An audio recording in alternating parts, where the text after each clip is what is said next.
It's time for the news. Another UFO sighting has taken place. The leather's made out of cardboard. The number you have dialed is in an alternate dimension. Welcome back to Weird Week. My name's Jack DeMont, here with my co-host Daniel Kim. How you doing, Daniel? Doing swell. Swell, fine and dandy, not too shabby. Yeah. Tired, sweating all day, every day. It's back to that kind of weather. But, you know, moving and grooving, man. What about you? Sweating, moving and grooving. Sweating and moving and grooving. All right, well, let's just jump right into things. Logan Paul promised to repay crypto victims $1.3 million. A tracker they've made shows it's not happening. So at some point, Paul had created an NFT-based play-to-earn game, Crypto Zoo. And furious investors are mad because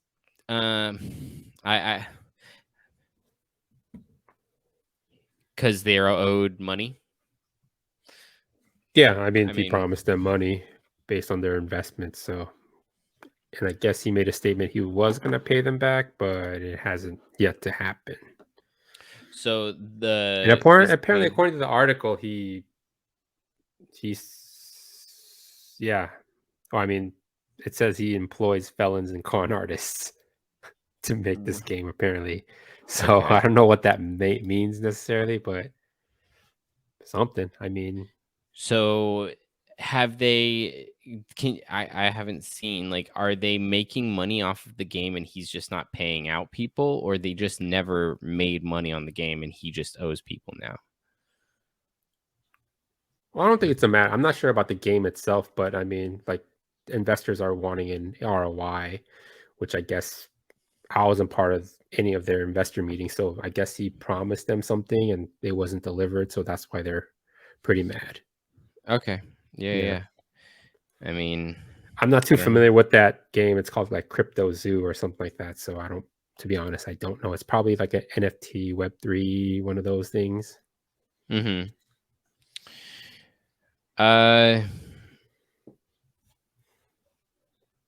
Yeah, I mean, I don't know. I'm trying to understand essentially why he's refusing to pay them. It feels like it just must be that I don't know. I mean, he's just a jerk. I don't know.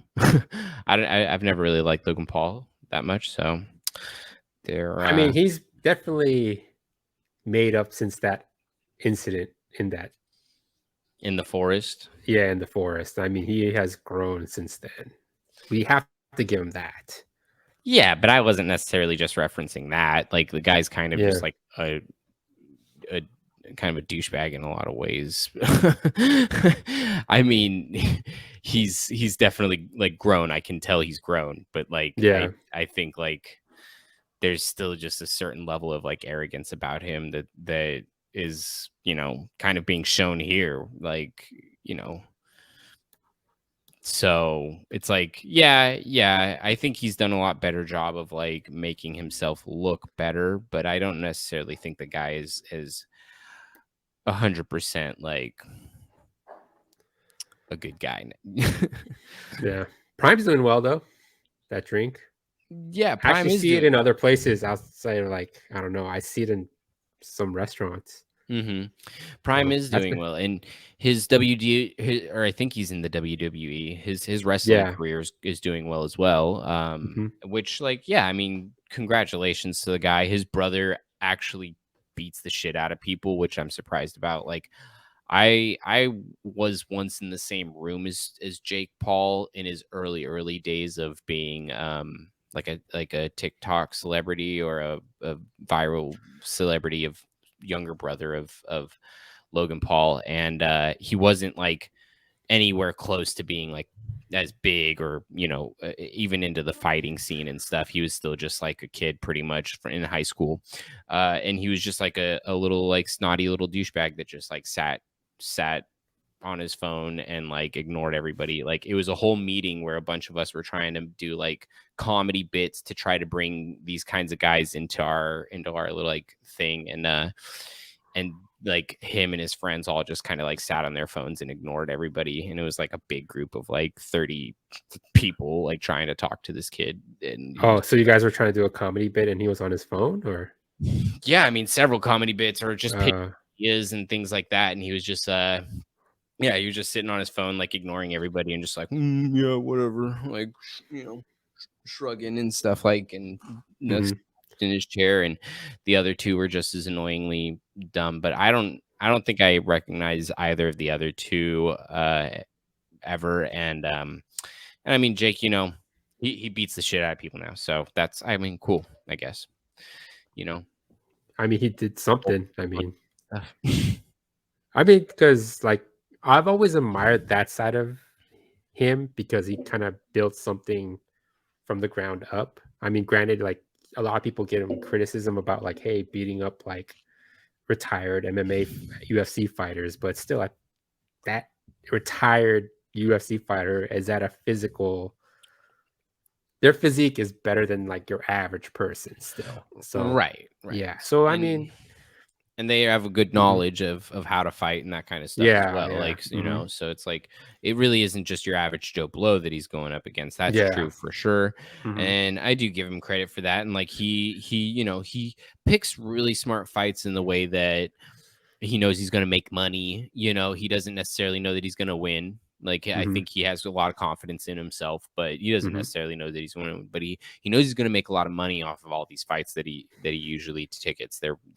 He knows how to like set it up right to do that. And you know, I'll give him credit for that too. Yeah, I think there was a time when like YouTubers are boxing each other, and I think they even had one boxing event where like TikTokers and YouTubers are facing each other. And out of all of those boxers, he looked like he was the one that actually looked like a boxer. One of the few like the guy the guy can clearly fight. Like I wouldn't want to fight Jake Paul. That's where I'm, you know, I'm not lying, you know, and I'm not going to just say like, just because I think he's not maybe going against the toughest competition he could be going against. He's going against really, really stiff competition, obviously. And I wouldn't want to fuck with anybody he's trying to fight or him himself. But he was a snotty little brat when I met him. And he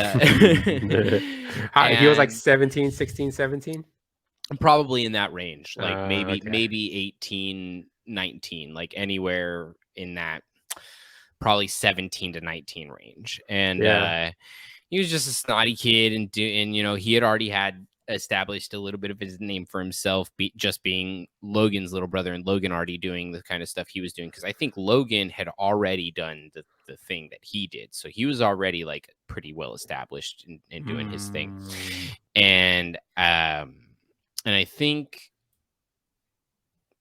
that and like, I think that also goes into how Jake was able to kind of bring himself up to the place that he's at, because he does or he, you know, he just had a big fan base already, just into his like stupid shit, like when they would prank each other and whatnot. And now, and then like, he really did work really hard to become a good fighter, but he was able to kind of just carry a lot of that fan base over into it, and then like build from there.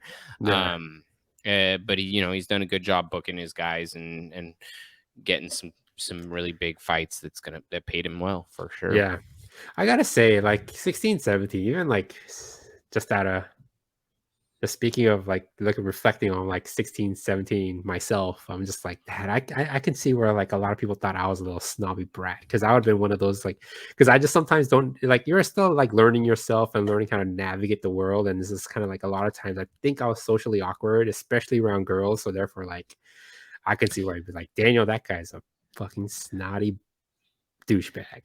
Now that when you say that, it's like I just immediately like went back in time, just reflected on like my 16, 17-year-old stuff. Like, God, like I would like to hit. I would like to punch that guy in the face. You know. Yeah, yeah. Like No, I've 16, said a lot of 17-year-old dumb Daniels, like things. get your act together.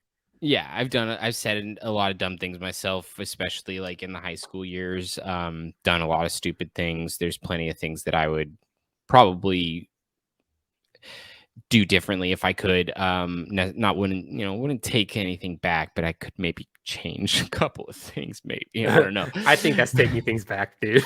Maybe okay, yeah. I just try to change the wording. Maybe it's different. But I didn't murder her. I unalived her. I unalived her. But I definitely think like there was also the point of like he was already at a place where like he was at a meeting where like a bunch of people that are trying to come up in the comedy world are trying to like pitch him stuff. Like it doesn't really matter if you're a kid to me. Like even in high school, like I would have taken something like that very seriously. Like all these people are here for me. They're all trying to like pitch me ideas, that kind of a thing. Like, and I think he just has a different mentality about things. It's also probably one of the things that's helped him kind of get to the place that he's at versus somebody like me, where it's like maybe I just respect people too much, and maybe his disrespect of people just kind of made him sore. Because you do bring up a good point. I think a lot of celebrities, in order to like survive somewhat in that industry or this industry, like we podcast, so I guess we're some type of in the entertainment industry in some way. But like I think you have to have some type of like delusion and like an overwhelming confidence in yourself, because like it's a dog eat dog industry. So like yeah, you do have to have that slight bit of, I don't know, that side of you that's just kind of right. I don't know. Delusion is the best word I can think of, but I feel like there's another word that I'm trying to articulate, but it's like, yeah, you just need that something just to keep you like somewhat mentally stable in that industry. Yeah. It's a hard industry to describe unless I think you're kind of around it. But I think it's just like you try to explain it the best you can, and it's just like it's hard to talk about it if you know that much, because I think you and I, we live in LA, so it's just kind of we know of that LA culture a little bit, especially the Hollywood culture. We have, if we're not in it ourselves, we kind of know somebody that's kind of been somewhat around it or is in it. But yeah. It's a beast. It's a beast. Yeah. But yeah, these guys do a good job of it. The Paul brothers, I think. I think Logan does a better job of it, because that's kind of like how he even got started essentially. And then like Jake's kind of tagged along for a bit of it. And then now he just has really good fighting technique and things like that to help him. And so he can kind of stay relevant and popular a little more easier, I think, actually, than Logan, because he has that talent now, where Logan kind of like he went into like actual fighting for a second, and like I think he got his ass whooped once or twice or something, where he was like, I'm not going to actually like fight anymore. I'm going to go into like, wrestling. And I think that's where I'm like, I think Logan still found a good way to do it and stay like relevant and stuff, even though he knew he wasn't like as good as Jake essentially in actually fighting, and wanted to like find a way to still like stay relevant, and took it to the WWE. Good on those guys. They're making tons of money doing what they're doing. The only thing that I actually really, really like that Logan has ever done was his necklace that had the Charizard holographic card on it. Oh yeah, I think I'm not sure if he made it popular, but I know like a lot of people ever since then. All I heard about was Pokemon cards. Right. I'm not sure if like I don't know. I don't follow the trend of Pokemon cards too often, but like it seemed like ever since he did it, like I heard nothing about like Pokemon cards, and like there's even an NFL player that retired, or he stopped being in the NFL and he started selling Pokemon cards. He's like in the Pokemon grifting business. And he's Right. just like, yeah, and just I don't know. Like now I'm hearing Pokemon card this and Pokemon card that. It's definitely becoming more relevant now to like actually sell your Pokemon cards and Yu-Gi-Oh cards. There's actually some time dated on these cards now. I think it was a little bit popular already, and that's why it was already selling for so much, because that's why he wore it around his neck like a chain, because Yeah. it's worth essentially a gold chain. Yeah. And so it was brilliant on his part. That was the best, one of my favorite, like, stupid marketing scheme or whatever, public scheme to get noticed that I actually really enjoyed. Anyways, these guys are spending tons of money on Charizard necklaces and things. Some French restaurants want you to spend just as much money at their restaurant, or they won't even let you in. Apparently, French restaurants are reportedly requiring more than $5,000 minimum spend per table and refusing reservations for returning diners who didn't spend enough at their last visit. It's a pretty pretentious thing to do, if you ask me. There's supposedly I think there's this like thing going on that's like kind of anti-tipping, and I think it's like finally starting to hit America a little bit too. But I think it used to be a little more relevant in the in other countries where like people didn't like the idea of tipping as much, and here it was a little more required. But now like even younger people, the younger generations are basically just like, we're not going to tip anymore. So there's a level of like anger coming from restaurateurs and owners and things, because they're, part of how everybody gets compensated well is through like really nice tips in the restaurant industry, and that was something that they've been able to kind of depend on for a long time. And that plus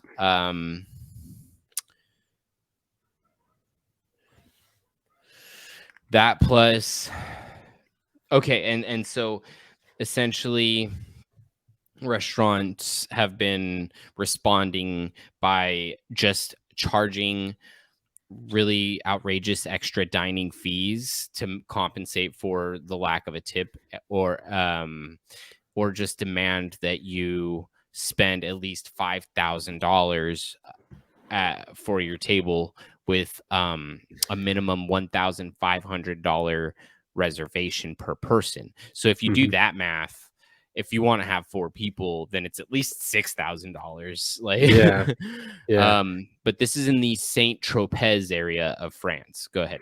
Of France. I think you need to pay the restaurant.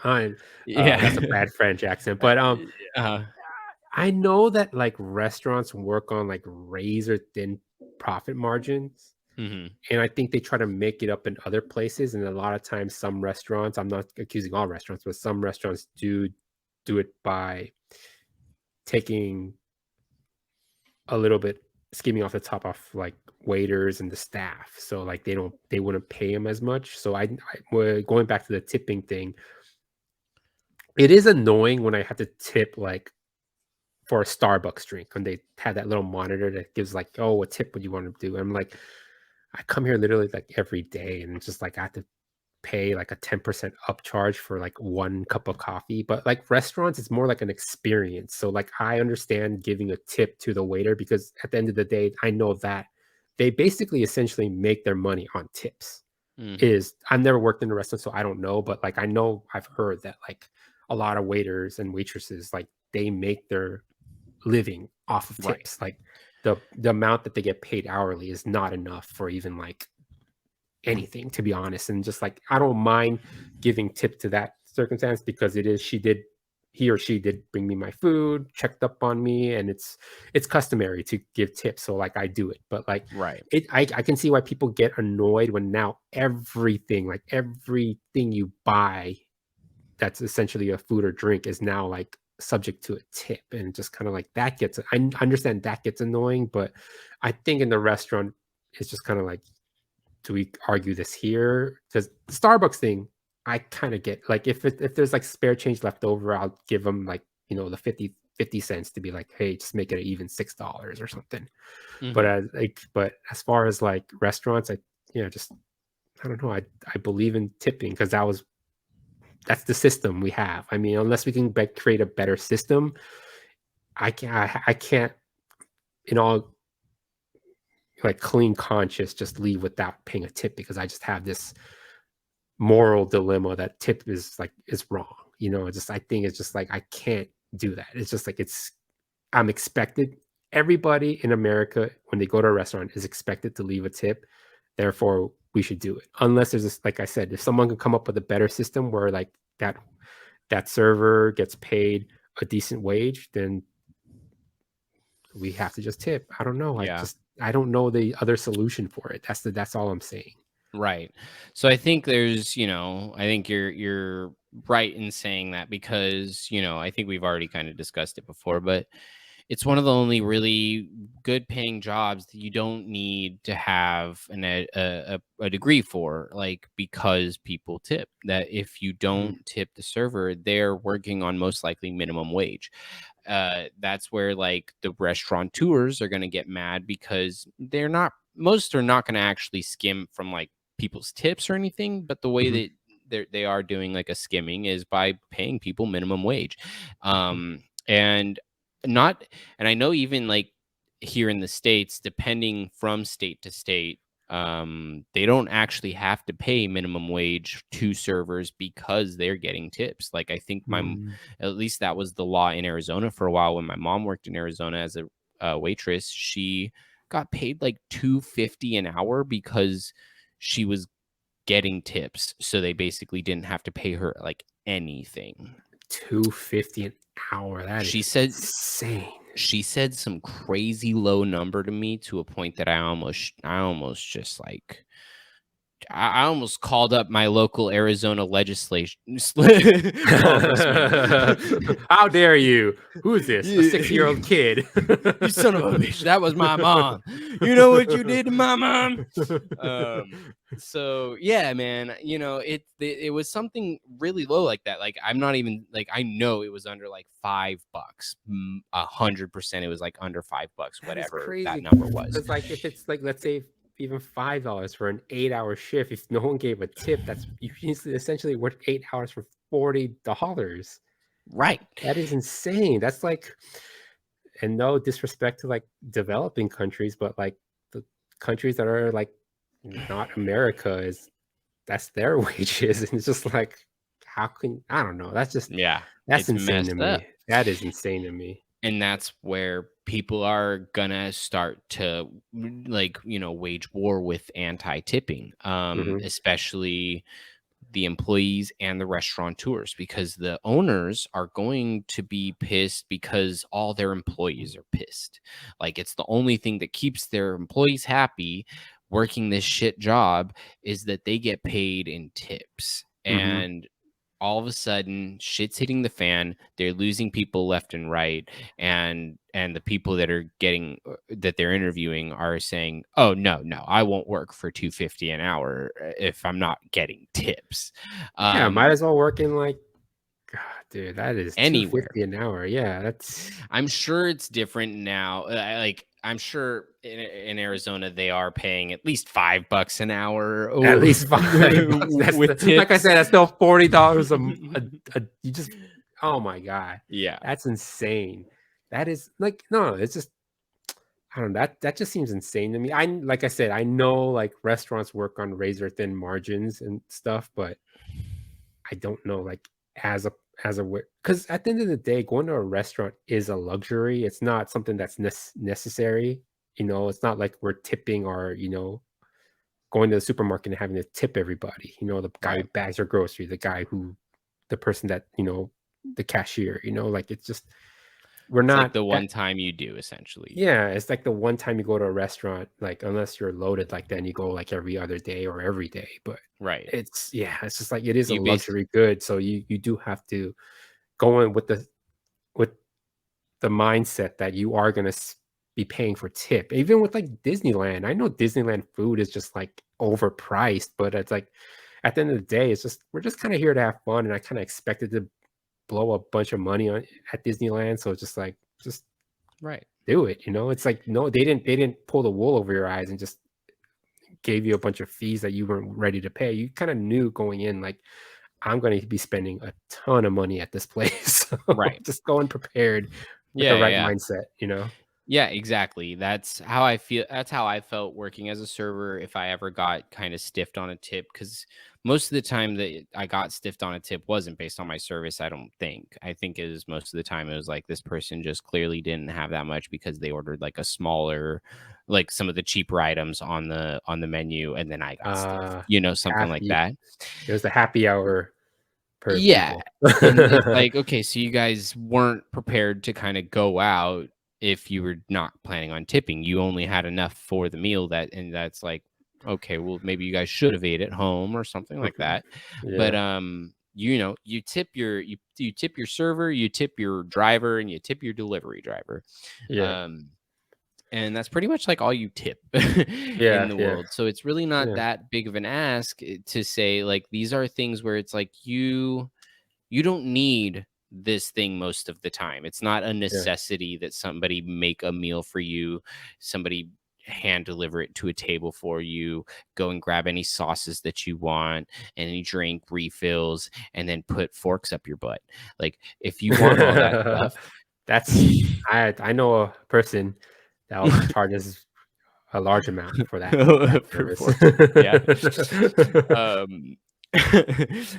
Pretty penny, man. But it's then okay, so where I also see the flip side of the coin, where the people that don't want to tip really, and where people might starting to get annoyed about it, is we've got inflation rising. We've got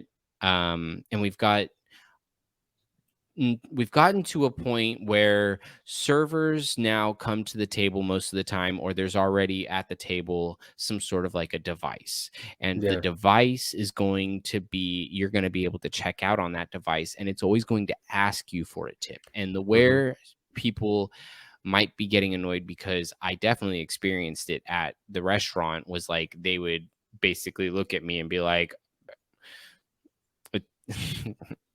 thanks. Like that, it's like asking me. You can't just, but there's no way of getting a tip from a digital device unless it asks you, so it's weird, but people get annoyed because it used to be a little more discreet how you would tip and whatnot, because you could just either leave cash or sign it and then walk out, and it's not like this weird interaction where this waiter's just standing there like, are you gonna tip though? Because that's usually how it feels when people have the device in their hand and they're sitting there with the waiter. I had to do the weird thing where like I looked around the room while they're signing the device, and I'm not doing anything. I'm not looking at the thing to see if you tip me. So it's up to you, but it's like this weird thing. So it's hard. It's really hard. But at the end of the day, that's how servers make their money. And most servers are people that did not get a college education or like working on it or something. And they know that it's one of the only jobs they can do to actually provide a stable, like good money for them, because they know they're going to get their tips. A quick question, since you're a server, I've heard that like if you don't tip the server, they'll know who you are. They'll recognize your face, and the next time you go to that restaurant, there might be some extra sauce on the entree that you ordered. And is that true? You're not wrong. It's especially at places that are a little slower. If you were to go to like a Chili's or something where there's basically people are getting sat every 5 minutes, and they just kind of are running through a lot of tables all the time, then there might be a chance they're not going to recognize you. But a lot of servers are going to recognize most of the faces they come across, and especially if you did something dirty like that. Okay. And even if they didn't intend to, they didn't even think twice about trying to remember your face. Then they saw the $0 tip, and then your face is imprinted in their brain. Then they go, "Oh, that's how they feel." Okay. Yeah. And But they remember. if I were a server and let's say somebody didn't leave a tip, let's say they ordered like one drink. Mm-hmm. And they weren't like bugging me for refills for underwater or stuff. Like the no tip, I'll kind of understand. I'm guaranteeing, since like I said, I haven't been in this industry, but like I'm Yeah. guaranteeing that there's people that order like a No, large right. amount where you should leave a tip because you had to carry plates of stuff to them. It's just like, and they leave no tip. That's when I think you would be like, Yes, they yes. deserve a little extra sauce in their sauce. That's more accurate. Yes, is essentially if you ate like a whole meal, and like even if you're just one person, if you ate a whole meal, you sat there and you asked for sauces and all that, got drink and everything, and the bill went up to $20, and you didn't even leave like $2 tip, they're gonna feel some type of way about it, because you just don't really do that. Now, if it's like a drink, I just got like a Coke and I'm just trying to hang out outside for a second, that's fine. Nobody's going to think twice about that. Yeah. But literally, you order any kind of like a meal, you expect at least $1, $2 just out of the kindness of that person's heart, knowing that they're supposed to at least tip. And even at like $1 or $2, some servers will be unappreciative and they'll still be like, ugh. But I was always the kind of guy that like was like, I got a tip. I'm stoked. I very ever rarely complained, and it was most of the time where it was like it could be like also like if it was like a $200 meal and they gave you like $10 in tip, like I'd see stuff like that sometimes. It's like, what you don't understand, sir, is how much extra work I had to do because you had 50 plates. Like, like, and I also have 7 other tables to help at the same time. Yeah. So like, everybody expects really personal service at their restaurant. A lot of the times people believe like their server is not doing anything else but serving them, and so it becomes this like expected thing where servers are also have to understand that they're putting on that show for you, where it's like, I'm your guy, and it's like for you to disrespect me essentially with that, like that's they're usually going to remember, they're not going to put like, at least not nowadays, there's cameras everywhere, they're not going to put extra sauce on your not going to put extra mayo on your sandwich, but they are going to remember your face, and they are not going to give you the kind of respect and service that they gave you last time. Got it. You get me?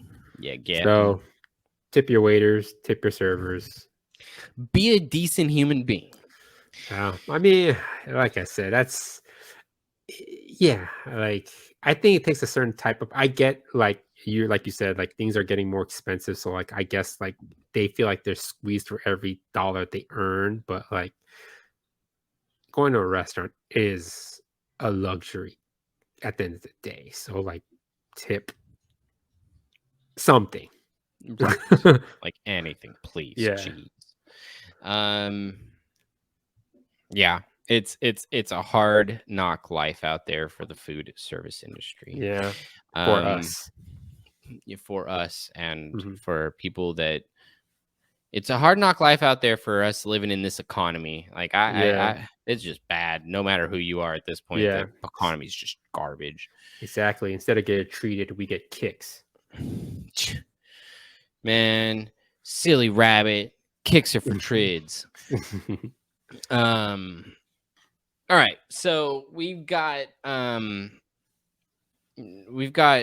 waiters and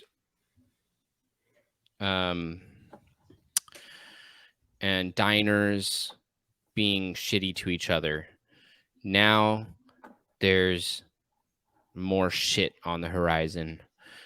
Thousands of pounds of dog shit actually is contaminating half of Whatcom County water supply. Ugh.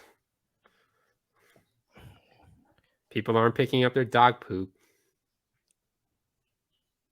people aren't picking up their dog poop, and it's evidently like just all kind of going into the lake, like all the runoff and things, and like rain and whatnot that push the poo poo around the streets have just pushed all the poo poo into the lake. Yeah. Contaminating some of their drinking water too, apparently. That's just, you got to do your part. Just pick up your dogs.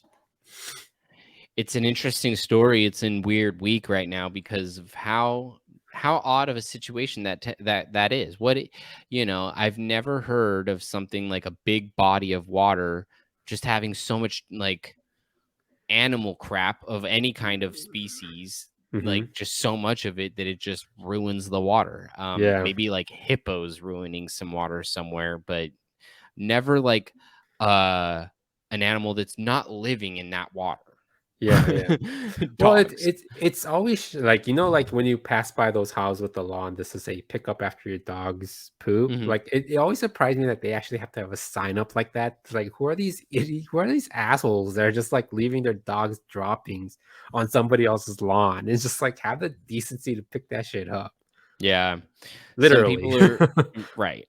That's one of those things that you do when you get a dog. And if you can't do that, don't get a dog, because it's not just like it's not just something that you just let slide. It has ruined a lake. It's ruined drinking water. Don't let this happen. I think some people have like, a slight, phobia, or just like get grossed out by like feeling warm shit in their hands when they pick it up with a bag and stuff like that. I think there's a lot of people that just don't have a bag on them, and they just are walking their dog, and they're just dumb for not bringing a shit bag with them. But I think that is really, the bigger issues are that people need to just be responsible about it. If they get a dog, they got to pick one of up my dog friends, shit. she has a leash with like the bag storage thing on the leash, so it's just like not really a good excuse. So at the end of the day, it's not I don't know, it's funny because this county is also, they have something called the We Scoop Pledge, which is like they're gonna give prizes to the best dog scooper, and it's just like, should we be rewarding people for doing shit that they already should be doing? Right. Yeah. Now, did I get a wake up this morning award? Somebody please pick up like other people's dog shit, because it's crazy. Jack, I'm gonna give you a prize because you took a shower this morning. It's just like, thanks, man. Yeah, thanks, man. Cool. What else? A parade for brushing your teeth. Cool. I like that. That's cool. Yeah. No, I mean, but it. Yeah, now they're offering somebody to go and like, if you do more poop scooping, like you gotta, like, it's a competition now. They want people doing as much scooping as they can. It's absurd. It's absurd. And scoop it up. The city's public works department tells us more than 21,000 dogs live in that area. So those owners gotta fucking do their due. They gotta pick up that due. Don't get a dog if you're not gonna pick up its shit. What? No, I was just gonna say, same thing. Don't get a dog if you're gonna not pick up. Yeah, what you say? Yeah. Get it right, guys. Jeez. More shitty things happening. This one's just shitty because it's just it's not, it has nothing to do with poop. It's just a shitty situation. A 98-year-old mother of a Kansas newspaper publisher gets,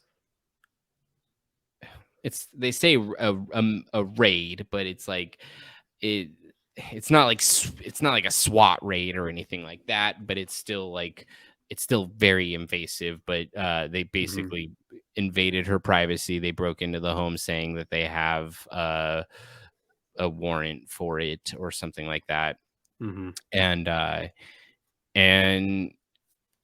what I'm reading is that so his mother, the publisher's mother, was there at the home while the publisher was away. I think the police probably were unaware of the grandmother being there, or the mother, and she freaked out. She's like, get out of my house. I don't want you in my house. Don't touch any of my stuff. This is my house. But this was happening because a local restaurant owner accused the newspaper of illegally accessing information about her. But legal experts believe the police raid on the newspaper violated a federal privacy law or a state law shielding journalists from having to identify sources or turn over unpublished material to law enforcement. So they basically acted like they had the right kinds of like search and seizures warrants and whatnot. And like they actually don't even have legal parameters to do like the investigation they're trying to do because of like journalists' rights and protections. So it's extremely distressing for the woman, the 98-year-old woman. She passes away the next day. And there's a lot of people, including the son that was he already kind of has the law on his side as a journalist, says that this stress and trauma affected his mother so much that she passed away. That's why she died the next day. And there's almost a really strong case for that. Like so I don't know. I don't think there was anything there. I don't think there's been any kind of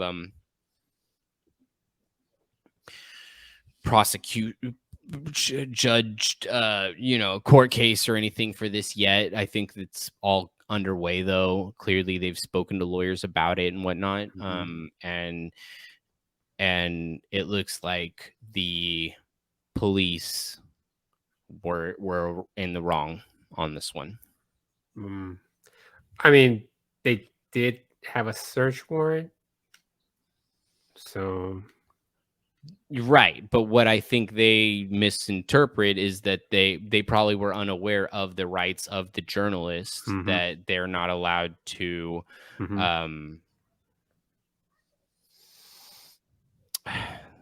because the article says like the journalist, I guess, got some information through some means that's unlawful. Well, yeah, and that's what the restaurant owner is accusing them of, but it doesn't really matter because even if what their warrant ends up becoming is unjustified because there's literally a federal privacy law shielding journalists from having to identify sources or turn over unpublished material to law enforcement. So even if you have a warrant, you're making a warrant for something you're not allowed to. Like you can say like, that's what we're here for, but they're allowed to be like, but you're literally not allowed to be here for that. Like, even if you think you are like that, it's against, I am protected. So somebody's invading somebody's privacy, whether it be the journalist or the restaurant, or unfortunately the mother who felt like they were in their house being invasive. But that's a tough situation. This is right. And I think essentially what it comes down to, sorry, go ahead.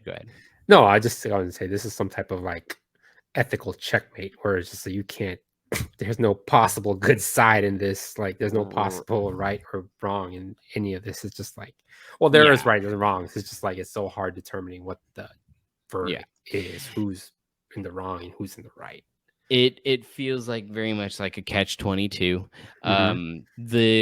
Where I think it kind of is like where what it comes down to is that whatever the journalist did has to be handled in a different way.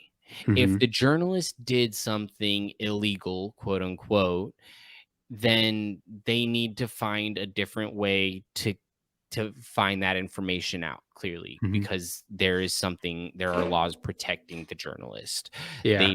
So if they want to push it, they need to do it in a more they need to finesse it more, because essentially, like, journalism is like, you're allowed to lie in journalism, as long as you're not actually producing libel and slander. And if you are producing libel or slander or whatever, you have to that's like a court case, but you're not allowed to just like invade somebody's home over it. Like, you gotta, there's different ways to go about it. And I think the cops needed to just make sure all of the P's and that they needed to dot their T's and cross their I's.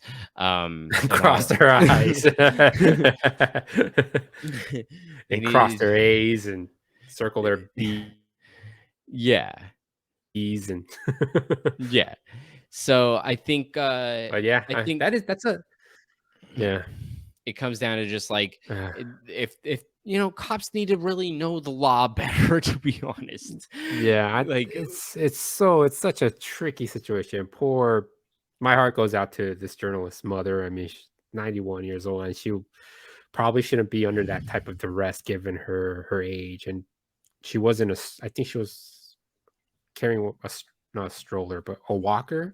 So she's probably not in tip-top health as far as like her stress levels are concerned, Right. And it's not like you guys couldn't see that she's 98 years old. Like, they're it's an unfortunate event.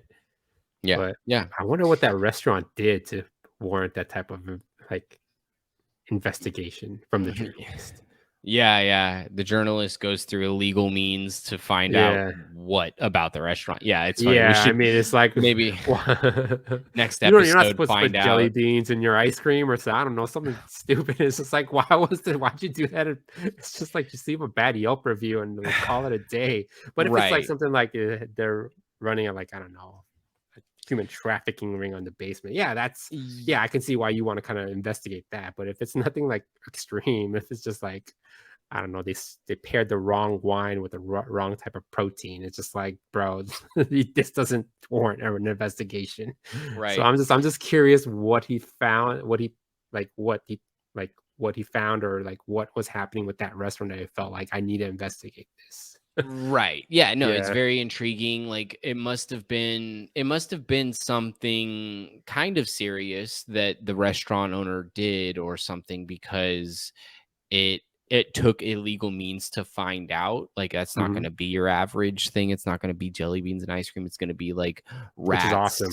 It's going to be like something that shuts down a business or something. And like, I think basically whatever it was when it got out looked really, really bad for the owner, probably.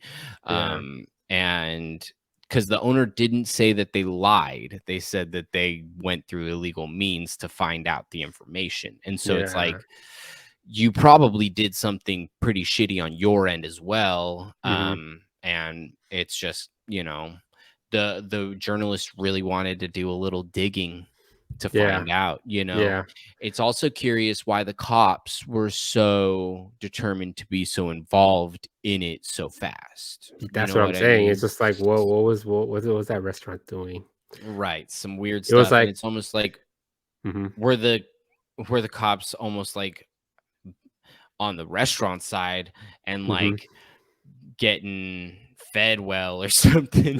Free meals. Yeah, who knows? The crime is depending like, on how it's not an authentic Thai restaurant. You put fish sauce and chicken McNuggets. I know my authentic Thai food. Right. Yeah.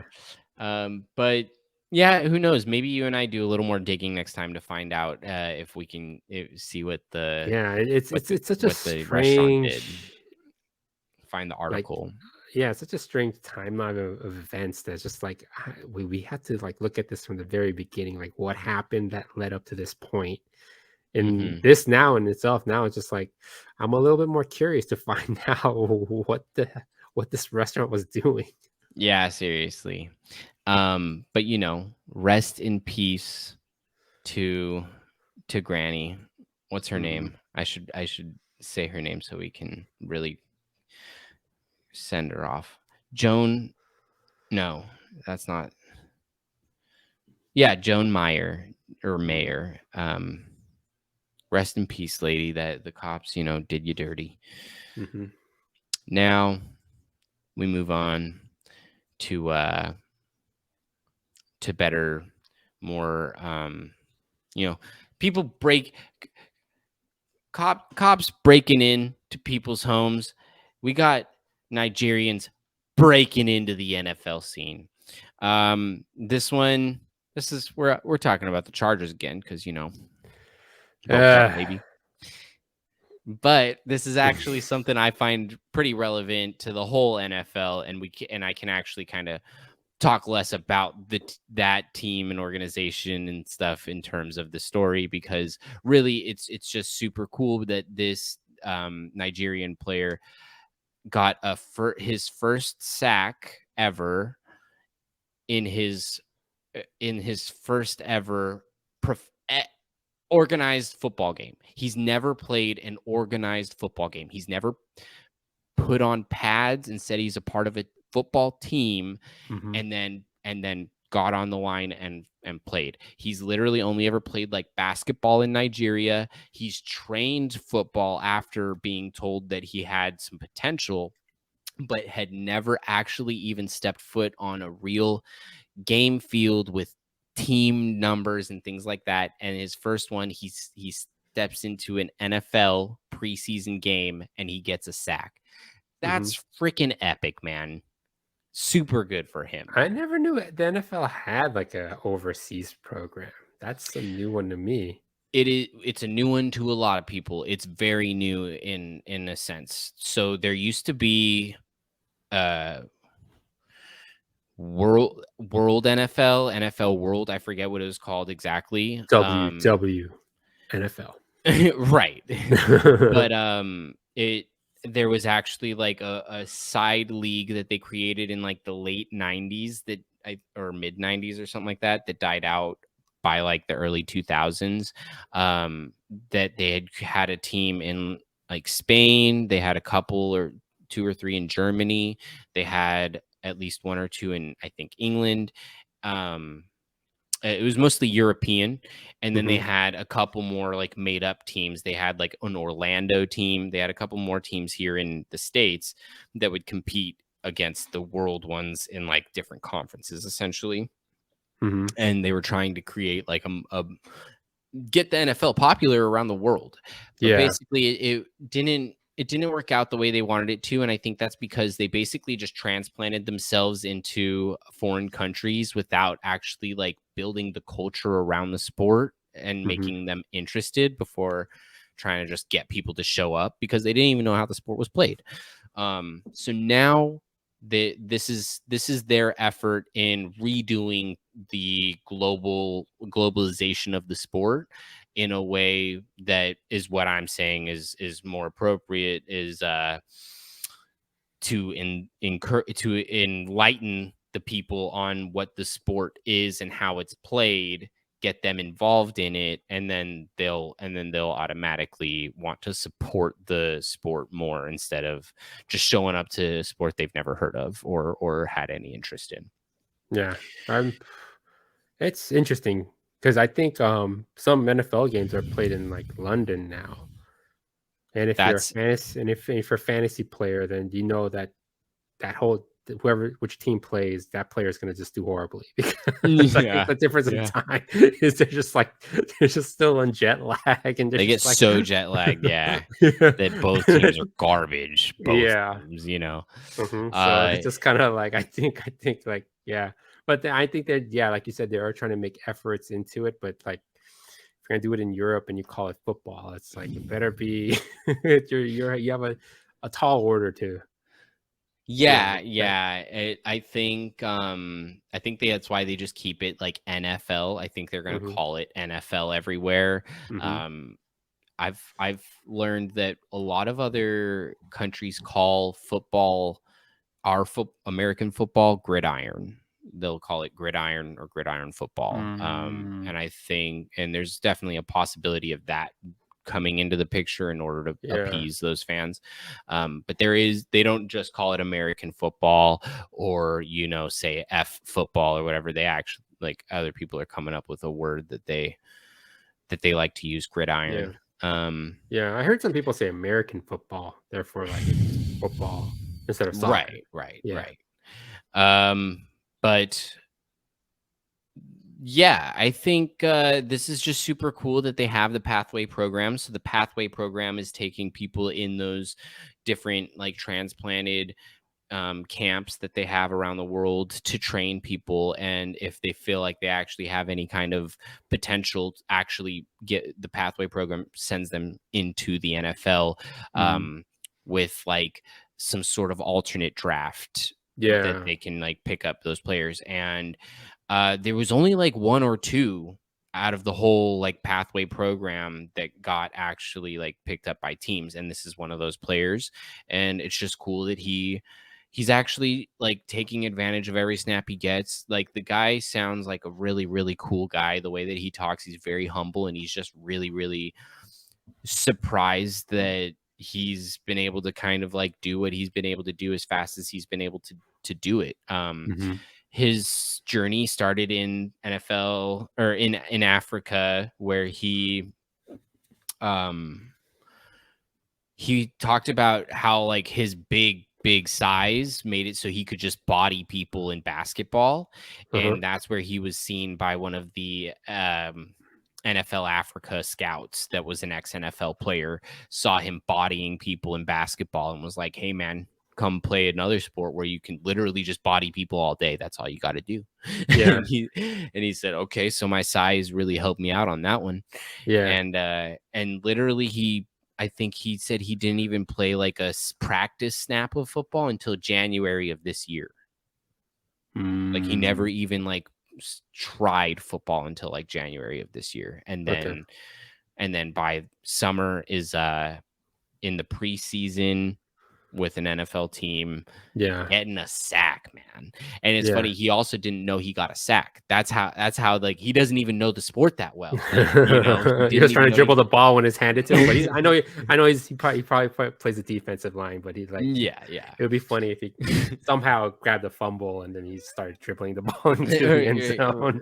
Playing some other sport for sure. But what he thought was that because the guy kind of got out of the pocket, that it was just like a tackle for loss or something like that, but it counts as a sack because it's still the QB while he's still like got his original snap. And so he got a sack, and it was funny because like his teammates afterwards came up to him, like, well, not afterwards, like it literally right after it happened, but they were like celebrating with him and they were like, that was a sack. And he was like, oh snap. And he had like a sack dance that he wanted to do. And he like got out and did his sack dance, but he like wasn't going to do it because he didn't know it was a sack. So he like had all his friends tell him, and he goes, oh, okay, I got to do my dance. And then, he was even way more hyped about it after finding out it was an actual sack, So good for him. And I love this story because I really, really love the idea of it becoming a more globalized sport and being able to see people from all kinds of countries trying to play it. Because to me, it's like, this is very much to me. Not everybody's going to agree on this, but I believe they're the most athletic people on our planet that are basically playing football. But we don't have a lot of those athletes actually playing the sport because they're around the world. But like, they're the most athletic people in America, essentially. Like, if you ask me. And so if we could get the most athletic people globally to be playing that sport, the kind of potential we could see, like there could be countries out there that are way better than America at something that was, invented in America and run here for like so long, because Africa's just got giant people, or who knows, you know what I mean? Like, so do you think if ever it does become global for the first few years or decades, America is definitely going to dominate because it's played in their sports. But do you ever see a time when it does globalize finally, where the world kind of tends to catch up? Whereas you'll see this in like basketball, a lot of the good top players are from different countries. Mm-hmm. Like I think women's soccer recently, they lost in the first round. And then it's like now you see these other countries kind of on the come up, and they're just like now they're starting to evolve. And I think that makes for a fun sport. I mean, if you have one team just dominating the league all the time, it just kind of gets boring. It's just like, okay, which team are they going to beat this year? That's the kind of the debate, instead of being like which team is going to take it this year. Yeah. So I think, you ever see it? Curious. Yeah, it's kind of it'll be kind of curious to see that happen. But it's gonna take a long time for it to actually, like, I mean, maybe not as long as I'm thinking, but to get actual like organized play out of full teams around the world and whatnot. Like, I think they want to create little mini leagues around the world, because they'll eventually want to do something kind of like a FIFA World Cup with like NFL global, but that would be a huge order. So I'm really curious to see where it goes. But like the Pathway program, the games in other countries, like you were talking about, like these are all things that are very evident that that the NFL is trying to spread itself around the world.